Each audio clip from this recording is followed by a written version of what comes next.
ಎಲ್ಲರೂ ಒಂದೇ ಅಂತ ಹೇಳುವ ಮಂದಿ ಭಾಳ ಐತಿ. ಕರೆ ಇವತ್ತು ಎಲ್ಲರೂ ಒಂದ ಜಾಗದಾಗ ಗುಂಡ್ರಿ ಸಿಗಿಸಿಂದ ಒಂದಾಗಿ ತೋರಿಸಿದವ್ರಂದ್ರೆ ಯಾದವಾಡದವ್ರು. ಇವತ್ತು ಮುಸ್ಲಿಂ ಗುರುಗಳು ಇದೇ ಥರ ನಮ್ಮ ಸ್ವಾಮೀಜಿ ಅವರು, ಹಾಫೀಸ್ ಸಾಬ್ಗಳು, ಮೌಲಾನಾ, ಮುಸಲ್ಮಾನರು, ಹಿಂದೂ ಎಲ್ಲರೂ ಅಂದ್ರೆ ಏನು ಅನ್ಸತ್ತಿತ್ತು ಅಂತಂದ್ರೆ ಇವತ್ತು ನಮ್ಮ ವಾದ ಪ್ರಭುಲಿಂಗ ಸ್ವಾಮಿಗಳು ಎಲ್ಲರೂ ಮನುಷ್ಯನಾಗ ಒಂದು ಜಾಗ ಮಾಡ್ಕೊಂಡು ಹೋಗ್ಯಾರ. ಅವರು ಎಲ್ಲರೂ ಮನುಷ್ಯನಾಗ ಮಾನವ ಇದ್ರೆ ಹಿಂಗೆ ಜೀವನ ಕಳಿಬೇಕು, ಎಲ್ಲರಿಗೂ ಬೇಕಾಗಿ ಹೋಗ್ಬೇಕತ್ತವ. ಅದಕ್ಕಾಗಿ ಯಾರು ಎಲ್ಲರಿಗೂ ಬೇಕಾಗ್ತಾರೋ ಜಗತ್ತಿಂದ ಹೋದ ಮೇಲತ್ತ ಜನ ಮಾತಾಡ್ತಿರ್ತೈತ ಕೇ ಹೆಂಗಿದ್ರಪ್ಪ, ಭಾಳ ಚಲೋ ಇದ್ರು, ಭಾಳ ಚಲೋ ಇದ್ರು. ಆ ಭಗವಂತ ಮಾತಾನತ್ತ, ನೀವು ಭಾಳ ಚಲೋ ಇದ್ರಿ, ನನ್ನ ಜನ ನನ್ನ ನೆನೆಸ್ತೈತಿ, ಇವತ್ತು ನೀವು ಸ್ವರ್ಗಕ್ಕೆ ಹೋಗಿರತಾನತ್ತ ದೇವ್ರು. ಇಂಥ ಕೆಲಸ ಮಾಡಿ ನಾವು ಹೋಗ್ಬೇಕು ನೋಡ್ರಿ. ನಾನು ಇಲ್ಲಿ ಬಂದು ನಿಂದಿರ್ಬೇಕಾದ್ರೆ ನಮಗೆ ಕಲಿಸಿದವ್ರನ್ನು ಒಬ್ರು ಸ್ವಾಮೀಜಿ ಅವರು, ಅವ್ರ ಹೆಸರು ಶಿವರುದ್ರಯ್ಯ ಸ್ವಾಮಿ.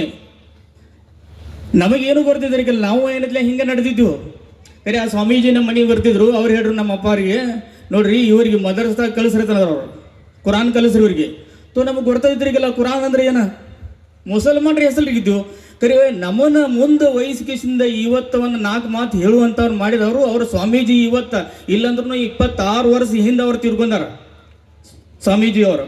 ಅವ್ರು ಹೇಳ್ತಿದ್ರು, ತಮ್ಮ ಇದನ್ನು ಕಲಿಬೇಕು ನೀನು, ಇದಕ್ಕೆ ಮುಂದೆ ಒಯ್ಬೇಕು ನೀನು, ಇದು ನಿನ್ನ ಮನುಷ್ಯನಾಗ ಬರಬೇಕು ಅಂದ್ರೆ ನೀನು ಪಕ್ಕಾ ಮಾನವ ಆಗ್ತಿ ಅಂತ ಹೇಳ್ತಿದ್ರು ಅವರು. ನಿನ್ನ ಒಳಗೆ ಆ ಭಗವಂತನ ಅಂಜಿಕೆ ಅನ್ನೋದು ಬರ್ತಂದ್ರೆ ಆವಾಗ ಆ ಭಗವಂತ ನಿನಗೆ ಎಲ್ಲಿ ಬೇಕಾದಲ್ಲಿ ಬಂದು ನಿಂದಿರ್ತಾನು ಅಂತ ಹೇಳ್ತಿದ್ರು ಅವರು. ಇದು ನಮ್ಮ ಕುರಾನ್ದೊಳಗೂ ಐತಿ, ಇದು ಎಲ್ಲ ವೇದದೊಳಗೂ ಐತಿ. ಇಂಥ ಗುರುಗಳ ಪುಣ್ಯದಿಂದ ಇವರ ಏನೈತಿಲ್ಲ ಹತ್ಯೆಗೆ ಹೋಗಿ ಕುಂಡ್ರುದ್ರಿಂದ ಇವರ ಸೇವಾದಿಂದ ಏನೈತಿಲ್ಲ ದೇವರು ಇವತ್ತು ನಮ್ಗೆ ಈ ಸ್ಥಾನಕ್ಕೆ ತಗೊಂಬಂದನಪ್ಪ ಅಂತಂದ್ರೆ ನಾವು ಎಲ್ಲರೂ ಯಾರೋ ಗುರುಗಳು ನಮ್ಮ ಊರಿಗೆ ಬರಲಿ, ಅವ್ರ ಜೊತೆ ಹೋಗಿ ಕುತ್ಕೇಶಿಂದ ಅವರ ಆಶೀರ್ವಾದವನ್ನು ನಾವು ತಗೊಂಡಿವಿ ಅಂದ್ರೆ ನಮ್ಮ ಜೀವನ ದೇವ್ರು ಇದೇ ಥರ ಮುಂದುವೈತಾನೆ. ಅವ್ರ ಆಶೀರ್ವಾದ ತಗೋಬೇಕು.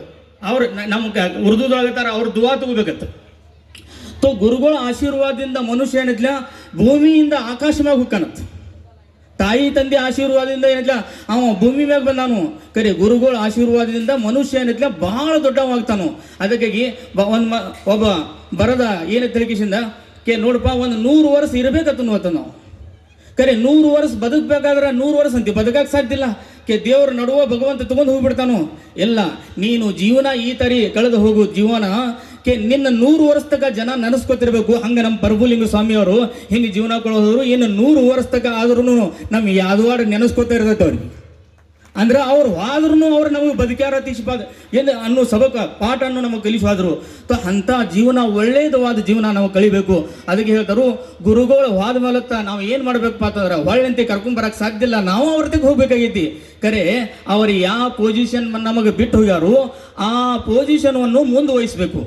ಯಾವ ಥರ ಹಿಂದೂ ಮುಸ್ಲಿಂ ಒಳಗೆ ಏನಿಲ್ಲ ಎಕ್ತಾ ಮಾಡ್ಕೊಂಡು ಹೋದ್ರು ಎಲ್ಲರೂ ನಮ್ಮವರ ತಿಳ್ರಿ. ಈಗ ಅವರ ತಂದೆಯವರು ನನ್ನ ಮಗಳಿಗೆ ಕೂತು ಹೇಳ್ತಿದ್ರು, ಅವ್ರು ಹೇಳಾಗ್ತಿದ್ರು ನನ್ನ ಮಗ ಈ ಥರ ಹೇಳ್ತಿದ್ರು ಪ್ರಭುಲಿಂಗ ಸ್ವಾಮಿಯವರು ಹಿಂದೂ ಮತ್ತು ಮುಸ್ಲಿಂ ಇವು ಎರಡು ನನ್ನ ಕಣ್ಣದಾವು, ಇದ್ರೊಳಗೆ ಯಾಕೆ ಕಣ್ಣು ಬೇಡ ಅಂತನ್ಲಿ, ಎರಡು ನನ್ನ ಕಣ್ಣದಾವು, ಎರಡಕ್ಕೂ ವ್ಯವಸ್ಥೆ ಮಾಡೋದು ನನಗೆ ಹೇಳ್ರಿ. ನೋಡು ಇಂಥ ಭಾವನೆ ಯಾರು ತೆಗೈತೆ ಹೇಳ್ರಿ ಇವತ್ತು.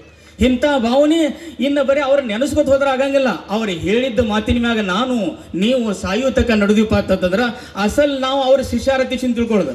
ಮತ್ತು ಅವ್ರು ಹೋಗೋ ತಕ ನಾವು ಬೇರೆ ಮಾಡಿದ್ವಿ, ಅವ್ರು ಆದ್ಮೇಲೆ ಬೇರೆ ಮಾಡಿದ್ವಿ ಅಂದ್ರೆ ನಾವು ಶಿಷ್ಯಾರಲ್ಲ. ಅಂದ್ರೆ ಅವ್ರು ಮಾಡಿದಂಥ ಕರ್ತವ್ಯ, ಅವ್ರು ಮಾಡಿದಂಥ ಜೀವನ ತ್ಯಾಗ ಮಾಡಿರಲ್ಲ ನಮ್ಮೂರ ಸಲುವಾಗಿ. ನಾವು ಅವ್ರು ಮಾಡಿದಂಥ ದುಡುಕಿ ಅನ್ನೋದೇ ಹಾಳು ಮಾಡಿದಂಗೆ ಆಕೈತಿ.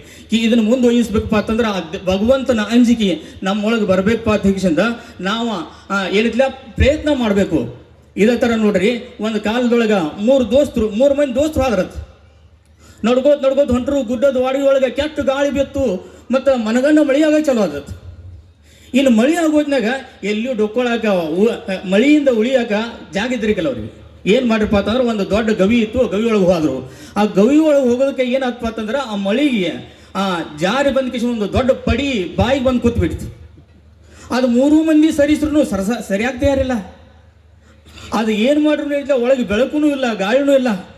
ಅವಾಗ ಈ 3 ಮಂದಿ ಇದ್ರಲ್ಲ ಇವರು ಜೀವನದೊಳಗೆ ಒಬ್ಬ ಏನಂದತ್ತ, ನೋಡಪ್ಪ ನೀವು ಜೀವನದೊಳಗೆ ರಗಡು ಪಾಪ ಮಾಡಿರ್ಬೋದು, ಆ ಭಗವಂತಂತಕ್ಕೆ ಮೊದಲು ಬಿಡ್ರಿ, ಶಮಸ್ಪ ದೇವ್ರ ನಾವು ರಗಡ್ ತಪ್ಪು ಮಾಡಿದ್ವು. 2ನೇ ದಿನ ಯಾವ್ದಾರ ಒಂದು ಪುಣ್ಯನೂ ಮಾಡಿರ್ಬೇಕಿಲ್ಲ ದೇವ್ರ ಮುಂದೆ. ಜೀವನದಾಗ ಎಲ್ಲರೂ ಪುಣ್ಯ ಮಾಡಿರ್ತೀವಿ ನಾವು, ಆ ಭಗವಂತನ ಸಲುವಾಗಿ ಮಾಡಿರ್ತೀವಿ. ಅದಕ್ಕಾಗಿ ಒಬ್ಬೊಬ್ಬ ಪ್ರಾರ್ಥನಾ ಮಾಡ್ರಿ ಭಗವಂತನ ಕಡೆ. ಏನು ತೆಗಿಸಿಂದ ನೀನು ಏನು ಪುಣ್ಯ ಮಾಡಿದೀಪ. ಒಬ್ಬಂದ ನೋಡ್ರಿ ನಾನು ಕುರಿ ಕಾಯ್ತೀನಿ. ಭಗವಂತ ಮುಂದೆ ಹೇಳ್ತಾನೆ, ಕತ್ತಲ ಮನೆ ಹೇಳ್ತಾರೆ, ಯಾರೂ ಇಲ್ಲ, ಗುಡ್ಡದಾಗಿನ ಕಲ್ಲು ಸರ್ಸಾಕ ಆಗುವತ್ತ. ಕರೆ ಭಗವಂತನ ಕೂಡ ಮಾತಾಡಕೈತ್ರು. ಅದಕ್ಕಾಗಿ ಭಗವಂತ ಎಲ್ಲಿ ಇರ್ತಾನಪ್ಪ ಅಂತಂದ್ರೆ ಎಲ್ಲರೂ ಮನುಷ್ಯನಾಗ ಇರ್ತಾನತ್ತವ. ನಮ್ಮ ಮನಸ್ಸು ಹಸನಿತ್ತಂದ್ರೆ ಆ ಭಗವಂತ ಅಲ್ಲೇ ಇರ್ತಾನು. ಭಗವಂತನ ಕಡೆ ಮನುಷ್ಯನ ಕೂತ್ ಕಿಶನ್ ನಾವು ಅನ್ನಕೈದತ್ತ ತಪಸ್ಸೆ ಮಾಡಿದ್ವಿ. ಏನಂದ, ನೋಡಪ್ಪ ದೇವರ, ನಾನು ಕುರಿ ಕಾಯ್ತೀನಿ. ಕರೆ ನಂದು ಒಂದು ದಿವಸ ಒಂದು ಪುಣ್ಯ ಏನಿತ್ತಪ್ಪ ಅಂತಂದ್ರೆ, ಕುರಿ ಕಾದು ಬಂದ ಕಿಶಿಂದ ತಿನ್ನಾಕ ಉಣ್ಣಾಕ ಏನೂ ಇರ್ತಿರಕ, ಅದಕ್ಕೆ ಕುರಿ ಹಾಲು ಹಿಂಡಿ ಕಿಶಿಂದ ಹೆಂಡ್ರ ಮಕ್ಕಳಿಗೆ ತಿನ್ನಿಸ್ತೀನಿ, ಕುಡಿಸ್ತೀನಿ, ಮತ್ತು ನಮ್ಮ ತಾಯಿ ತಂದೆ ಕುಡಿಸ್ತೀನಿ. ದೇವರ ನಿನಗೆ ಗೊರದೈತಿ, ನಮ್ಮ ತಾಯಿ ತಂದೆ ಕುಡಿತಕ್ಕ ನನ್ನ ಮಕ್ಕಳಿಗೂ ಕುಡಿಸ್ತಾರಕ್ಕಿಲ್ಲ, ನಮ್ಮ ಹೆಣ್ಮಕ್ಳಿಗೂ ಕುಡಿಸ್ತಾರಕ್ಕಿಲ್ಲ. ಯಾಕಂದ್ರೆ ತಾಯಿ ತಂದೆ ಎಲ್ಲಕ್ಕಿಂತ ದೊಡ್ಡವರು, ಅವ್ರ ಸೇವೆ ನಾವು ಮಾಡಬೇಕು ಅನ್ನೋದು ಮನುಷ್ಯನಾಗಿತ್ತು. ದೇವರ ಇದು ನಿನ್ನ ಸಲುವಾಗಿ ಮಾಡಿಲ್ಲ, ನಾನು ನಿನಗೆ ಗೊರದೈತಿ. ಒಂದು ದಿವಸ ನಾ ಲೇಟಾಗಿ ಬನ್ನಿ, ನನ್ನ ಮಕ್ಕಳೆಲ್ಲ ಚೂನಾಗ್ತಿದ್ವು, ತಾಯಿ ತಂದೆ ಮನ್ಕೊಂಡಿರು, ನಾನು ಹಾಲು ಹಿಂಡ್ಕೊಂಡು ಬಂದ್ ಕಿಶನ್ ನಿಂತೀನಿ. ಹೊತ್ತೇರ್ರೂ ಏನೈತೆ ನಮ್ಮ ತಾಯಿ ತಂದೆ ಹೇಳಿಲ್ಲ. ಕರೆಕ್ಟ್ ಆಟಕ ನಾನು ಹಂಗೆ ಹಿಡ್ಕೊಂಡು ನಿಂತೀನಿ, ತಾಯಿ ತಂದೆ ನೆಬಸ್ಲಿಲ್ಲ, ತರಾಸಾಕೈತೆ ಹೆಚ್ಚಿಂದ. ಏ ಭಗವಂತ, ಇದನ್ನೂ ನಿನ್ನ ಸಲುವಾಗಿ ಮಾಡಿಲ್ಲ ಅಂತಂದ್ರೆ ಕಲ್ ಒಂದು ಸ್ವಲ್ಪ ಸರಿತದ. ಏನಾದ್ರಿ ಇವತ್ತು ತಾಯಿ ತಂದೆ ಏನು ಮಾಡತ್ತಿದ್ವಿ ನಾವು? ನಮ್ಮ ಪ್ರಭು